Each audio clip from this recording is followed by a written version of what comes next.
얼마 전에 도림동에서 전세를 살다가 거기 재개발이 돼가지고 이제 다른 곳으로 이사를 갔는데, 그러니까 어떤 구역이 재개발이 된다, 어디가 뉴타운으로 지정될 것 같다 이러면은 외부인들이 집을 다 사러 들어옵니다. 그래서 실제로 이렇게 상당한 어떤 자본을 가지고 계신 분들이 이 동네 저 동네 집을 10채, 20채씩을 이제 다 가지고 계시기 때문에 실제로 뉴타운을 추진해 나가는 힘은 그 동네 사시는 분들이 이 동네를 어떻게 좀 뉴타운을 해가지고 어떻게 해야 되겠다라고 하는 영향력보다는 실제로 집을 통해서 재테크를 하시려고 하는 분들의 움직임이 훨씬 더 빨리 진행이 되는 걸 제가 실제로 또 체험을 했고요.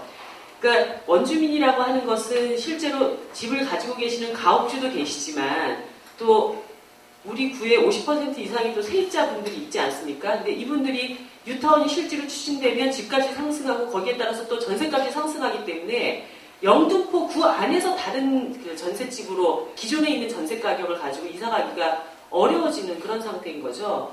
근데 이런 문제를 우리가 막을 수 있으려면 아까 그 선생님께서 말씀하셨던 기본적인 원칙도 있지만 주민들은 실제로 그것이 자기에게 이익이 되는지 아닌지도 모르고 뉴타운이 되면 좋은 거다. 그리고 내가 돈을 벌 수 있다. 이러고 일단 찬성을 하시는 거예요. 근데 그 찬성을 하는 과정까지 정확한 정보가 투명하게 잘 공개가 되지 않습니다. 그러니까 실제로 이 동네가 뉴타운이 돼서 아파트가 건설이 되면 거기에 들어가는 돈은 얼마고 그래서 내가 이것을 분양받을 때 얼마의 추가 비용이 더 든다라고 하는 이런 굉장히 구체적인 어떤 그 정보가 주민들에게 알려지기보다는 어쨌든 여기에 아파트가 들어서면 여러분들이 아파트가 몇 배로 값이 뛸 거고 부자가 될 겁니다라고 하는 굉장히 추상적인 그런 정보만을 주기 때문에 주민들이 실제로 이 아파트가 들어서서 내가 어떤 이득을 볼 수 있는지 내가 어떤 손해를 볼 것인지 이해 타산이 잘 안 되는 거예요. 그래서 초기에 뉴타운 막 그 붐이 일었을 때 사람들이 찬성했다가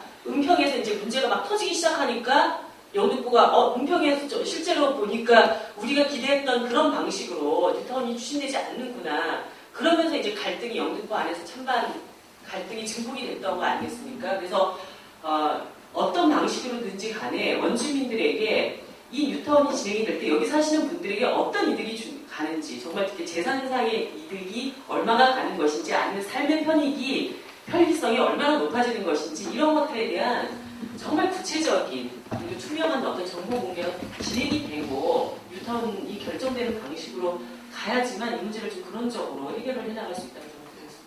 지금 문제가 되고 있는 것이 신축되는 주택이 사라지는 숫자만큼 신축되지 않는다는 거죠. 양면에서. 두 번째, 거주인구 면에서 따져봐도 마찬가지입니다. 사라진 세대수만큼 입주하지 않는다는 게 문제가 있습니다. 그리고 두 번째는 아까 이주원 국장님께서 말씀하셨지만 과도한 추가 분담금 이걸 감당하지 못해가지고 팔고 떠납니다. 그리고 세 살 된 분들이 주변에 대체 그 전셋집들을 잡지를 못하니까 멀리 갑니다. 그리고 마지막까지 남아서 입주 여부를 탈인을 해보던 분들은 보상금 받아가지고 대체 물건을 찾아서 변두리로 떠납니다. 그러면 결국에는 직장과 거주지가 분리됩니다. 대책으로서 아까 국장님께서 말씀하신 면에 수긍이 가고요. 법과 원칙을 준수하면 지금도 지금도 조합원 분양가 한 10 내지 15% 전략할 수 있습니다.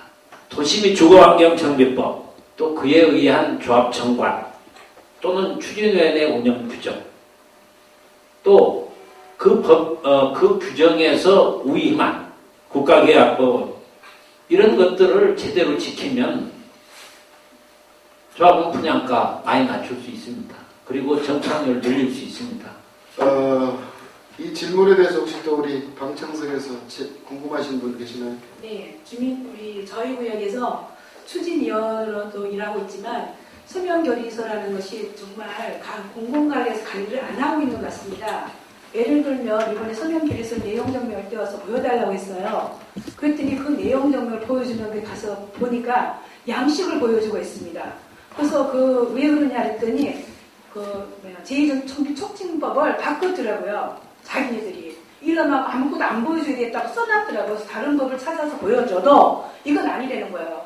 그리고 안 보여 이럴 때는 어떻게 해야 됩니까? 그래서 제가 추진위원 탈퇴하고 저 동의서 처리를 냈습니다. 그러면 제가 조합은 추진위원으로 탈퇴가 되는지, 그리고 앞으로 만약에 비용을 쓴 거에 대해서 제가 부담을 해야 되는지 그걸 알고 싶습니다. 네. 조합이 설립되기 전에는 추진위원회 탈퇴는 가능합니다. 추진위원회 이미 승인하기고 있는 추진위원회 탈퇴는 가능하고요. 그 다음에 추진위원회에 참여했다고 해도 연대 보증을 지시지 않았기 때문에 그 비용에 대한 책임 전가는 그렇게 없을 겁니다. 사실은 귀책사유 문제는 사실은 그 부분이 발생 안 하니까. 저는 재지개발 사업에서는 서명결의 제도를 없앴으면 좋겠습니다. 사실은 서명결의 때문에 주민들의 뜻이 굉장히 왜곡될 수 있는 측면이 있습니다. 왜냐하면은 잠시만요. 거기 보충 설명을 하고 있습니다. 그래서 우리 주민들이 서명결의서를 반대한다고 조합을 설립하게 하는 게 아니잖아요. 정비업체를 선정하기 위해서 어떻게 했냐 내용을 보냈습니다. 그 서명결의서를 구청에다 25명을 해서 갖다 드렸더니 그거를 추진위원으로 보내서 그걸 다시 반대로 받아 철회해가지고 그걸 통과시켰다 그러더라고요. 그런 걸 어떻게 해야 합니까? 그건 제가 개인적인 나중에 좀 말씀드리고, 제가 말씀드리고 싶었던 건 서명결의 제도가 가지고 있는 주민의사의 왜곡성을 말씀드리고 싶었습니다. 사실은 재개발 이미 뉴타운 사업지구는 아마 그 소유자 중에, 토지 등 소유자 중에 50% 정도 되는 비율이 외부 투자자의 비율일 겁니다. 맞습니다. 그렇기 때문에 그분들은 거기에 투자를 했었기 때문에 어쨌든 개발이 되는 게 좋을 겁니다. 그렇죠. 그리고 이제 현재 거주하신 주민들 중에 일부 개발 원하시는 분들이 있는데, 그러면은 이제 의사를 물어야지 되지 않습니까? 의사를 묻는 과정에서 저는 가급적이면 직접 참석해서 직접 의사들을 표현해야 되는데, 그렇지 않으니까 이제 여러 가지 문제가 발생하고 있습니다. 그래서 계속 주민들한테 말씀드리는 건 총회에 직접 참석하는 비율을 적어도 시공사 선정을 한 주민총회 정도는 50% 정도로 해야 되지 않냐, 그렇게 얘기를 합니다. 근데 이제 뭐 서명결의 제도는 재개발 사업에만 있는 건 아닙니다. 뭐 주주총회에서 서명결의 할 수 있고, 그 다음에 일반 사단법인 서명결의 할 수 있는데, 재개발 사업의 서명결의는 다른 성격의 서명결의에 비해서 그 뜻이 많이 왜곡되기 때문에 한번 제도적으로 한번 고려될 필요가. 그리고 아까 말씀하신 그 사업 타당성 그는 추진위원회 단계에서 원래 검토하게 돼 있어요. 예, 그리고 그 검토에서 사업 타당성이 있다고 판단됐기 때문에 추진위원회를 구성을 하고 정비 전문 관리업자를 선정을 합니다. 그러면 이 사업 타당성에 대한 보고서는 추진위원회 구성할 때 구청에 다 보고가 됩니다. 공공기관의 정보 이용 및 공개에 관한 법률이 있어요. 그 법률에 의해서 정보 공개 요청을 하세요. 담당자는 뉴타운과가 아니고 정보 공개 담당자입니다. 그리고 반려를 하면은 이의 신청할 수 있는 제도가 있습니다. 활용하시고요. 다음에 과연 이 사업에 참여를 할 거냐 말 거냐 이런 정보는 아까 말씀드린 대로 개략적인 정보는 사업 타당성 보고서를 통해 다 알 수 있고요. 다음에 그 사업 시행 계획 승인을 위한 주민총회 때 조합원들에게 총회 책자를 나눠줄 겁니다. 그러면은 평균, 그러니까 비용과 이익을 감안해서 평균 분담 내역을 산정할 수 있을 거예요. 영등포 지역은 총 16개 지역으로 이루어진 신길 뉴타운과 영등포 뉴타운은 지정된 지 5년과 7년이 각각 지났습니다만 현재 착공한 사업이 단 한 군데도 없는 것으로 알고 있습니다. 도대체 어떤 문제점들이 있길래 이런 상황이 벌어지고 있는가?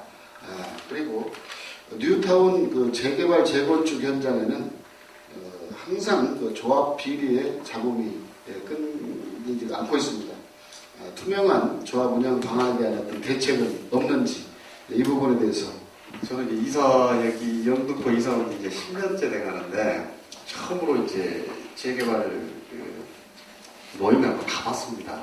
당초 이제 제가 그 모임에 갔을 때 조합장이라는 분은 그 대단한 어떤 전문가인 줄 알았습니다. 최소한 건설에서 한 10년 이상 근무하시고 사실 깜짝 놀랐습니다. 여기 죄송한 말씀입니다만 정말 그 가장 그 건설 그다음에 행정에 있어서의 전문가 수준이 되어야 할 조합장이 사실은 전혀 그런 분이 아니더라고요. 비전문가를 맡다 보니까 전문성 있는 업체를 데리고 옵니다. 그것이 이제 정비업체죠. 그 정비업체 사람의 나중에는 결국은 나를 우리 지구를 중심으로 해서 정비업체가 끌고 가야 되는데 나중에 보니까 역전되는 그런 분위기도 그렇죠. 제가 느꼈습니다. 그 사람의 혹부각세 노릇밖에 못합니다. 얘기하지 마. 그러니까 이런 분위기에서는 대단히 어렵다. 그러니까 제가 보기에는 뭐냐면 애초부터가 나라에서 금을 그서주고 그 안에서 너희들끼리 알아서 하라는 방식입니다. 여기서 대단히 많은 시행착오가 될 거고 그것이 이렇게 뉴타운이 이렇게 지리멸렬하게 된 원인이 됐지 않아 저는 그렇게 생각합니다. 이상입니다. 앞에 김용성 패널께서 말씀하신데 동의합니다.